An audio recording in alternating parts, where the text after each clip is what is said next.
दोस्तों नमस्कार। आप हमें जानते हैं और अच्छे से जानते हैं। आज हम जो वीडियो बना रहे हैं ये वीडियो किसी टॉपिक से रिलेटेड नहीं है कि हमने इस टॉपिक पे ये वीडियो बनाया है, क्योंकि हम अक्सर बनाते रहते हैं, लेकिन उससे कहीं ज़्यादा इम्पोर्टेंट है ये वीडियो। क्यों हम आपको बता रहे हैं, आपको इस वीडियो को पूरा सुनना चाहिए और इस वीडियो पे हम आपका समर्थन चाहते हैं, हम आपका व्यापक समर्थन चाहते हैं। मैं हाथ जोड़ के रिक्वेस्ट कर रहा हूँ, जो भी यूपीएससी, बीपीएससी और उत्तर प्रदेश या अदर स्टेट पीसीएस का तैयारी करता है, मैं उनसे हाथ जोड़ के निवेदन करता हूँ कि आपका समर्थन चाहिए। क्यों मैं आपको बता रहा हूँ, अभी कुछ दिन पहले 2-4-5 दिन पहले 26 को यूपी पीसीएस प्री का रिजल्ट आया। बहुत सारे लड़कों का नहीं हुआ, बहुत का हुआ भी, लेकिन आप देखे होंगे कि यूपी पीसीएस के प्री क्वेश्चन पे, कुछ क्वेश्चन पे विवाद हुआ था। लेकिन अभी तक, जब तक मैं वीडियो रिकॉर्ड कर रहा हूँ, तब तक मुझे यूपी पीसीएस के वेबसाइट पे इस तरह का कोई जानकारी नहीं मिला कि उस क्वेश्चन के साथ यूपी पीसीएस या आयोग ने क्या किया। उस क्वेश्चन को या तो हटा दिया या उसका आंसर चेंज किया या क्या किया, ऐसा कोई नोटिफिकेशन, कोई जस्टिफिकेशन, कोई जवाब उत्तर प्रदेश लोक सेवा आयोग की तरफ से नहीं आया था, मुझे नहीं मिला। अगर हो सकता है आया भी होगा, मेरे जानकारी में नहीं हो, तो मैं आपसे रिक्वेस्ट करता हूं कि आप मुझे बताएं। मैं आयोग से भी रिक्वेस्ट करता हूं कि अगर आप इस तरीक़ा के इन्फॉर्मेशन को देते हैं तो उसको अधिक से अधिक प्रसारित कीजिए, लेकिन मुझे नहीं मिला। दैट मीन्स मैं कह सकता हूं कि वो नहीं आया, जस्टिफिकेशन नहीं आया है, आपको भी नहीं मिलेगा। अभी खोजेंगे तो हो सकता है इस वीडियो के बाद आ जाए, तो वो कोई दूसरी बात है।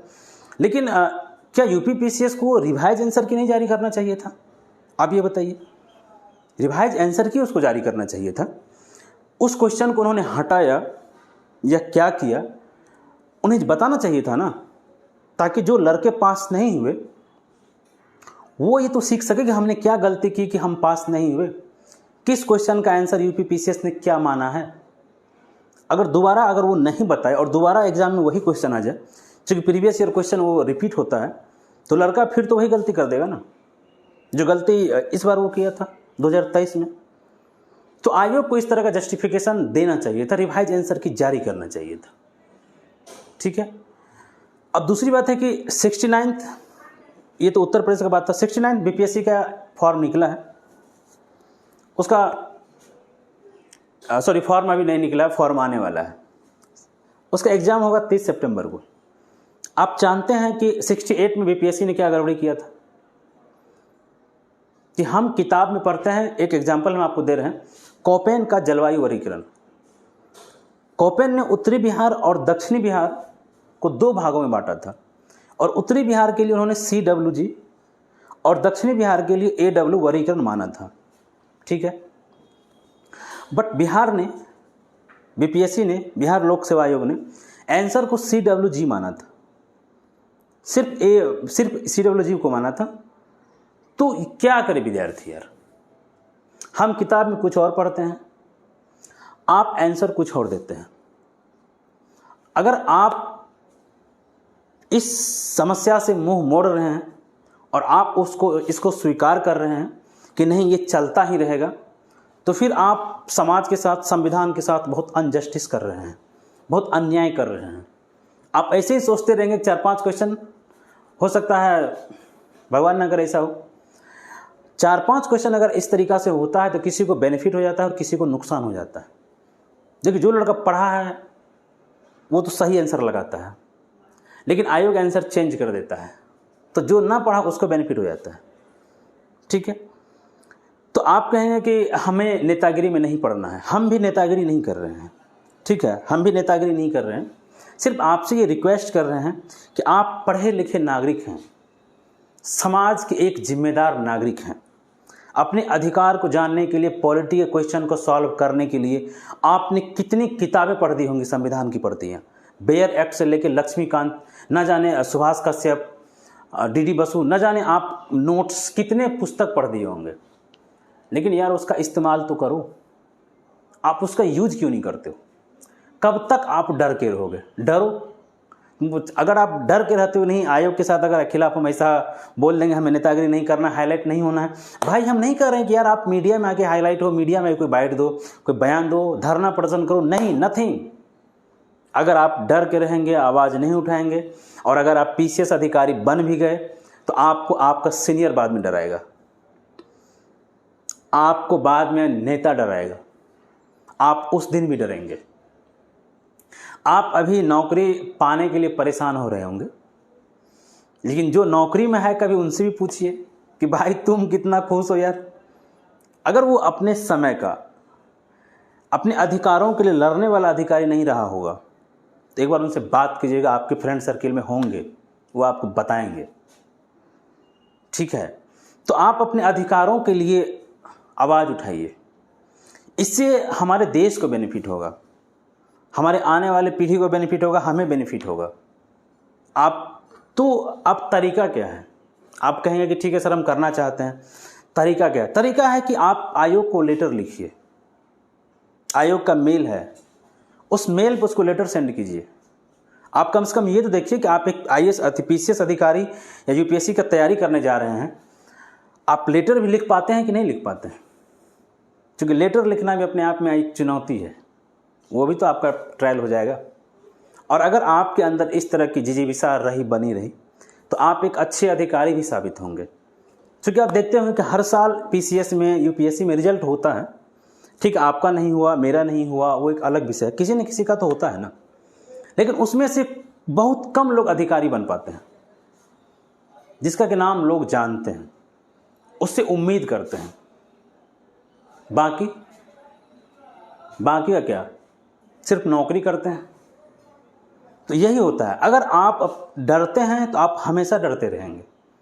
आज आप आयोग से डर रहे हैं कि पता नहीं आयोग मेरे खिलाफ एक्शन ले लेगा, आप बाद में नेता से डरेंगे कि मेरा ट्रांसफ़र हो जाएगा, सीनियर से डरेंगे कि कहीं मुझे सस्पेंड ना कर दे, मेरा कहीं और ट्रांसफ़र ना कर दे। तो फिर यार जीवन का क्या है? बहुत सारे लोगों ने, हमारे महापुरुषों ने कहा था कि 1000 दिन की भेड़िए की ज़िंदगी जीने से अच्छा है कि एक ही दिन जिए लेकिन शेर की तरह जिए।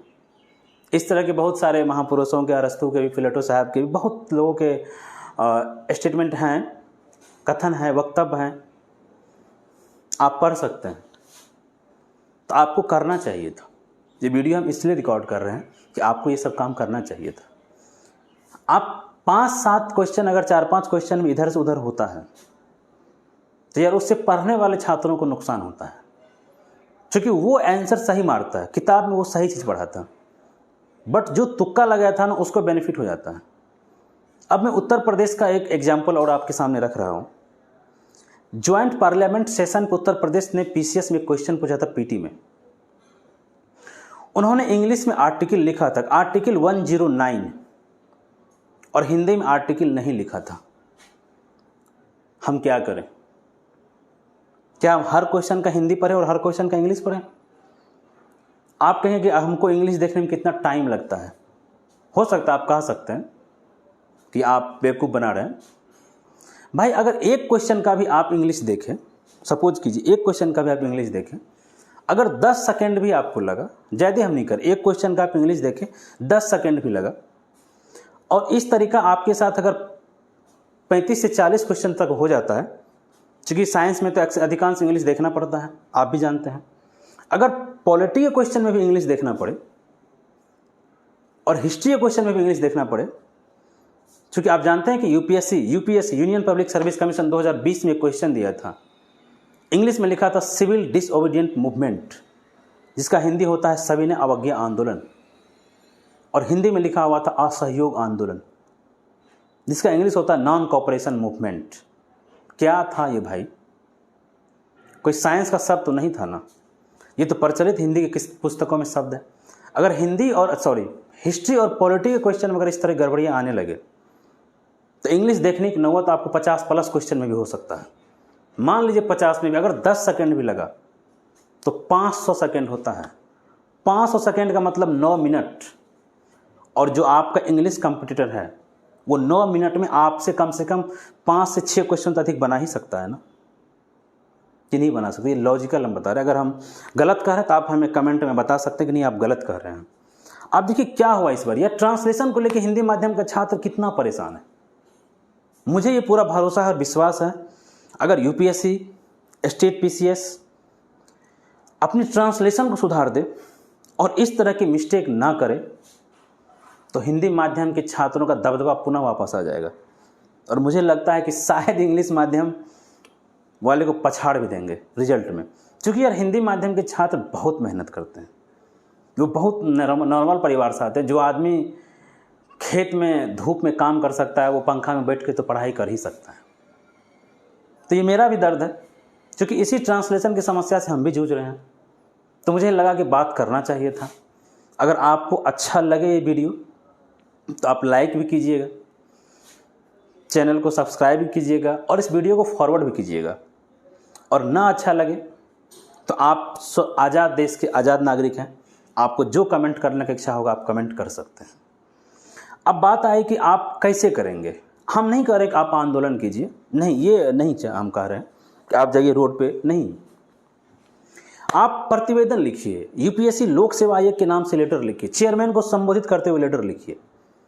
मैंने इसी क्वेश्चन पर आप जाके देख लीजिएगा, यूपीएससी में ये क्वेश्चन 2020 में पीटी में पूछा गया था कि इंग्लिश सिविल डिसोबिएंट मूवमेंट लिखा था और हिंदी नॉन कोऑपरेशन मूवमेंट लिखा था, असहयोग आंदोलन लिखा था। मैंने यूपीएससी के चेयरमैन को लेटर लिखा था कि आप, मुझे एग्जैक्ट डेट याद नहीं किस तारीख को वो एग्ज़ाम लिया गया था, लेकिन आज तक मुझे कोई जवाब मिला नहीं। मुझे कुछ मेरे दोस्तों ने, मेरे कुछ सीनियरों ने कहा था कि यूपीएससी तुम्हें दीवार कर देगा, तुम एग्ज़ाम नहीं दे पाओगे दोबारा यूपीएससी का। हम बोले कोई दिक्कत नहीं यार, कर देगा, कर देने दो। और उसमें मैंने काफ़ी तीखे शब्दों का प्रयोग किया था कि हिंदी माध्यम के साथ हो रहे अन्याय के संबंध में वहाँ से निवेदन है कि अगर आप ऐसा अन्याय करते हैं तो आप एक नोटिफिकेशन जारी कर दें कि हिंदी माध्यम के छात्र सिविल सर्विसेज के चक्कर में अपना समय और संसाधन बर्बाद ना करें, हम कहीं और कुछ कर लेंगे। यार कुछ और कर लेंगे तो अब तक कुछ पैसा उसा भी कमा लिए होते। अभी घर से गार्जियन का ताना भी सुनना पड़ता है, रिश्तेदार का ताना अलग सुनना पड़ता है, और वो कहते हैं क्या कर रहे हो अभी तक। यार हम क्या करें, करें तो करें क्या भाई। इसलिए हम कह रहे हैं कि ये वीडियो हम इसलिए आपके लिए बना रहे हैं कि वीडियो थोड़ा इसी सब्जेक्ट से रिलेटेड है। दूसरा तरीका आप है कि आप, हो सकता है किसी पॉलिटिकल फैमिली से होंगे, ये वीडियो आप सुन रहे होंगे, या आप अपने प्रतिनिधि को जानते होंगे जो आपके प्रतिनिधि सांसद हैं, विधायक हैं, या अन्य किसी को जानते हो, आप उसको प्रतिवेदन दीजिए ना, या आप उनके लेटर हेड, या नहीं तो आप आपके सांसद जी के मेल आईडी होंगे, आप उसके मेल पे, आप अपने रूम में बैठे बैठे उसको मेल कर दीजिए। माननीय जो भी आपको लिखना, हम आगे नहीं बताएंगे, आप लेटर लिखने का प्रयास कीजिएगा। अगर हो सकता है यूपीएससी चेयरमैन के पास, बीपीएससी चेयरमैन के पास, उत्तर प्रदेश चेयरमैन के पास 10 से 15 लेटर इस तरह का पहुंचा जो कि हिंदी माध्यम के छात्रों के द्वारा लिखा गया हो कि श्रीमान इस तरह का अनैतिक व्यवहार हम लोग के साथ होता है या अन्याय होता है, मैं निवेदन करता हूं कि इस पर एक जांच कमेटी बैठाया जाए, तो शायद वो थोड़ा सीरियस ले ले कि यार हो सकता है एक बार देखो क्या मामला है। लेकिन इस तरह की बातें की नहीं जा रही है। यार कब तक डर के रहोगे। हम तो बोले कि डरोगे तो आप बाद में सीनियर से डर लगेगा कि यार ये काम कैसे कर दे। एक अच्छे अधिकारी साबित नहीं हो पाओगे। आप हो जाएंगे तो अलग बात है, लेकिन आप देखे होंगे, आपको लगेगा कि नहीं हम तो हो जाएंगे, तो ठीक। आप देखिए बहुत सारे हर साल तो अधिकारी पास होते हैं ना, एग्जाम ज्वाइनिंग करते हैं, कहाँ सबका नाम आता है, नहीं आता है ना। तो हम ये नहीं करें। ये एटीट्यूड आपके अंदर डेवलप्ड होना चाहिए था, ये एटीट्यूड आपके अंदर डेवलप होना चाहिए था कि सच्चाई का सामना करने का, अन्याय जहाँ हो रहा है उसके खिलाफ खड़े होने का। अगर ये एटीट्यूड आपके अंदर डेवलप होगा तभी अगर आपको किसी नेताजी का फ़ोन आया कि देखो ये मेरे आदमी है, इसको छोड़ दो या तुम ऐसा करो, तो आप वहाँ पे खड़े हो जाएंगे कि नहीं हम नहीं कर सकते, ये गलत काम हम नहीं कर सकते। ठीक है, अगर आपके अंदर ये एटीट्यूड नहीं रहेगा आप आराम से कर देंगे। क्योंकि इलाहाबाद हाई कोर्ट का मुझे एक मामला याद है, हम नाम नहीं बताएंगे, उन्होंने जिलाधिकारी पर टिप्पणी किया था कि आपने गलत तरीके से इसके ऊपर एनएसए या राजद्रोह का कोई केस शायद लगाया था।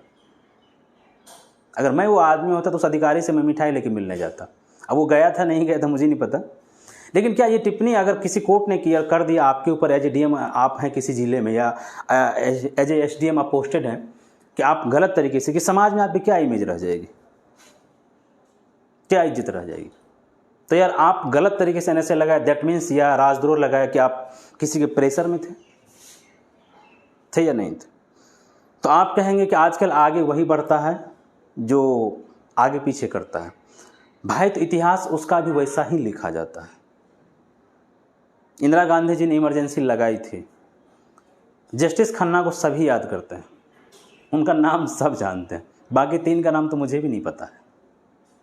तो इतिहास उसी का लिखा जाता है जो धारा के विपरीत चलते हैं। ठीक है। और दूसरी बात, आपके अंदर बहुत चीज़ें डेवलप होगा। अगर सपोज कीजिए आपको किसी सीनियर अधिकारी से मिलने का मौका मिलता है, तो यार आप इंटरव्यू उसी के सामने फेस करोगे ना, उसी सीनियर अधिकारी के सामने आप इंटरव्यू फेस करोगे कि नहीं करोगे? तो बहुत कुछ सीखने के लिए भी मिलता है। तो ट्रांसलेशन की समस्या हिंदी माध्यम के छात्रों के साथ है, और कुछ हिंदी माध्यम के छात्र जो रिजल्ट लिए हैं ना, आप उसके बारे में कभी उसका बैकग्राउंड पढ़िएगा। वो तैयारी इंग्लिश माध्यम से नहीं किए होते हैं, ये हम नहीं करेंगे वो इंग्लिश माध्यम से तैयारी किए होते हैं, लेकिन उसका कहीं ना कहीं पढ़ाई बेसिक इंग्लिश माध्यम में हुआ होता है। मैंने अभी देखा था कुछ दिन पहले कि वो नवोदय के छात्र थे, तो नवोदय में तो यार इंग्लिश में पढ़ाई होता है ना। और हिंदी माध्यम के जो छात्र हैं, सॉरी हिंदी बेल्ट के जो छात्र हैं, बिहार, उत्तर प्रदेश, अगर ये इंग्लिश माध्यम से तैयारी करते हैं तो इसके लिए हिंदी सीखना थोड़ा आसान होता है, क्योंकि उसके डीएनए में हिंदी होता है, थोड़ा आसान होता है। लेकिन जो इस हिंदी बेल्ट के छात्र जो हिंदी में ही तैयारी करता है, उसके लिए इंग्लिश सीखना बहुत कठिन है। आप कहेंगे आप इंग्लिश क्यों नहीं सीख लेते हैं? भाई इंग्लिश सीखना हर सब्जेक्ट का इतना आसान नहीं है। मेरे सारे कुछ दोस्तों ने ऐसा किया, वो अपना मीडियम चेंज कर लिया, आज वो ना इधर का है ना उधर का बचा है। और आप खुद अपने आप में देख लीजिए यार, जिसका सिलेक्शन हो गया होगा ठीक है, जिसका सिलेक्शन नहीं हुआ होगा आप देखिए आप कितने परेशान हैं। तो यार अगर हम इतना मेहनत कर रहे हैं चीज़ों को लेके, इसी बार आप सीसेट को मामला सीसेट का देख लीजिए, यूपीएससी में क्या कर दिया है।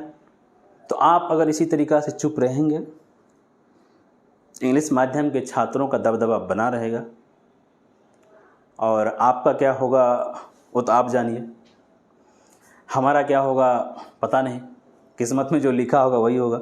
लेकिन मुझे इतना तो कम से कम गर्व होगा ना कि हाँ हमने आवाज़ उठाया था। YouTube के ताखाने में ये वीडियो हमेशा के लिए पड़ा रहेगा,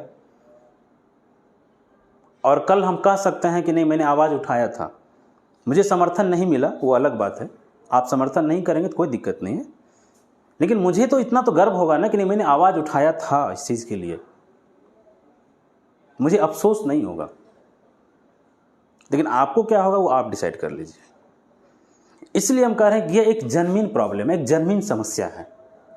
आप कितना भी बुक पढ़ लीजिए, आदमी का याद करने का अपना एक कैपेसिटी होता है, क्षमता होता है, कितना करेंगे आप। और अगर इस तरह की गलतियां होती रही तो आप मेहनत करने के बाद भी सफल नहीं होते हैं। बहुत 1-2% अगर 1-2 रिजल्ट हो जाता है, उसको सोशल मीडिया पर इतना बेचा जाता है, आप जान इतना बेचा जाता है कि लगता है कि नहीं सब कुछ सही हो गया है। और दूसरा बात यार, इतने फेमस टीचर हैं जो यूपीएससी के फील्ड में भी हैं, बहुत बड़े बड़े टीचर हैं, मुझे समझ में नहीं आता कभी कभी आखिर वो इस बात पे बोलते क्यों नहीं हैं, इतने डरते हैं आप। इस विषय पर आपको बोलना चाहिए था कि एक जेन्युइन समस्या, आप जानते हैं दिल्ली के तो कुछ टीचर को तो मैं जानता हूं जो एक बार बोले तो उसके पीछे लाखों लड़का खड़ा हो जाए, पता नहीं क्यों नहीं बोलते हैं। उसको लगता है कि यार अपनी दुकान चल रही है, दिक्कत क्या है। दुकान नहीं चल रही होती तो देखिए ये वीडियो हम किसी तरीक़ा से हम अपने कोचिंग को प्रमोट करने के लिए नहीं बना रहे हैं, इस भ्रम में आप मत रहिएगा। क्योंकि अगर हिंदी का ट्रांसलेशन सुधरेगा तो रिजल्ट मेरा भी होगा, हम भी रिजल्ट लेंगे, हमें भी फ़ायदा होगा। तो हम इस पर्पज़ से बना रहे हैं, और आपको भी फ़ायदा होगा और हमारे आने वाले जनरेशन को भी फ़ायदा होगा। सपोज कभी ऐसा होता है कि चलो ठीक है हमारे किस्मत में नहीं था, हम नहीं बन पाए, आप अपने जनरेशन को बनाते हैं, आप अपने भाई को, आप अपने बच्चे को, आप अपने बहन को। लेकिन अगर यही असमानता जारी रहा तो शायद असफलता तो उसे भी मिलेगा ना, उसे भी मिलेगी। क्या करेंगे आप? फिर भी आप चुप रहेंगे कि हमारे टाइम में भी ऐसा होता था, आपने आवाज़ क्यों नहीं उठाया था। तो ये एक जेन्युइन समस्या है। मैं फिर से आप लोग से निवेदन कर रहा हूँ, रिक्वेस्ट कर रहा हूँ, आप आयोग को लेटर लिखें, पूरी डिटेल में लिखें कि क्वेश्चन नंबर इतना, टेस्ट सीरीज इतना, सॉरी सेट इसमें, set A B C D question number इसमें ये गलतियां हैं, माननीय महोदय इसके लिए कौन जिम्मेदार है। हमारा टैक्स के पैसे चलता है यार, वहाँ पे ट्रांसलेटर होते हैं, करेक्शन टीम होती है, प्रूफ रीडिंग टीम होती है, फिर ये गलतियां कैसे हो जाता है। इतने टीचर्स मिलकर 150 क्वेश्चन का आंसर सही नहीं बना पाते हैं, ये चल क्या रहा है। ये बहुत दुख होता है मुझे, जब इस तरह की चीज़ों को हम देखते हैं तो मुझे बहुत दुख होता है। और आयोग को, उत्तर प्रदेश लोक सेवा आयोग को या यूपीएससी को अपना देखिए, यूपीएससी को ही देख लीजिए, सीसेट को लेके इतना इस बार बवाल मच रहा है, अभी कोई जस्टिफिकेशन यूपीएससी की तरफ से नहीं आ रहा है। भाई आप हमारे लिए बने, हमारे टैक्स के पैसे से आप चल रहे हैं और आप हम ही को जस्टिफिकेशन नहीं दे रहे हैं कि आपने ऐसा क्यों किया सीसेट के साथ, या हिंदी का ट्रांसलेशन आपने ऐसा क्यों किया। तो ये एक जेन्युइन समस्या है, इस पर हम आपका समर्थन चाहेंगे। अब वीडियो को हम लंबा नहीं करना चाहते हैं। ये वीडियो अगर आपको अच्छा लगे आप इसको लाइक कर दीजिएगा, ना अच्छा लगे तो आप मत लाइक कीजिएगा, या आपको जो अच्छा लगे आप कीजिएगा। लेकिन हमारा हाथ जोड़ के रिक्वेस्ट है कि इस मुहिम को थोड़ा सा आप आगे बढ़ाइए। आप पढ़े लिखे लोग हैं, आप भारत के हर वो एडवांस बुक को पढ़े हैं जिसे पढ़ने की बहुत लोगों को नसीब नहीं होता है। और किसी अधिकारी को आप बहुत ही प्रभावशाली और सरल भाषा में बहुत तीखे वार कर सकते हैं और चीज़ों को परिवर्तित करवा सकते हैं। तो एक दिन आपको भी इस बात का गर्व महसूस होगा कि हमने ये काम करवाया। अगर आप ऐसा करेंगे तो मुझे भी अच्छा लगेगा। और मेरे दिए गए नंबर पर मुझसे संपर्क कर सकते हैं, क्योंकि हम सोच रहे हैं कि बीपीएससी लोक सेवा आयोग को एक लेटर लिखें 69 बीपीएससी के लिए कि श्रीमान इस तरह की गलतियाँ, निवेदन है, उम्मीद है आपसे कि इस बार नहीं होगा। तो आप मेरे लेटर पे साइन भी कर सकते हैं। अगर खुद लेटर ना लिखे तो मेरे लेटर पे आप साइन भी कर सकते हैं। तो आप मेरे से संपर्क कर सकते हैं। और यूपीएससी को भी मैं एक लेटर लिखने वाला हूँ, तो उस पर भी आप अगर जुड़ना चाहते तो आप उस लेटर पे कम से कम अगर आप साइन भी कर देंगे तो एक समर्थन पत्र होगा कि हाँ कुछ लड़कों ने इस तरीक़ा से किया है।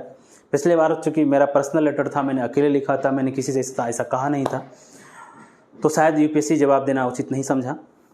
और इस बार जवाब देगा या नहीं देगा ये मुझे नहीं पता, वो आयोग जाने। बट मेरा जो काम है वो तो हम करेंगे। ठीक, चलिए बहुत बहुत धन्यवाद। वीडियो अच्छा लगे तो लाइक कर दीजिएगा।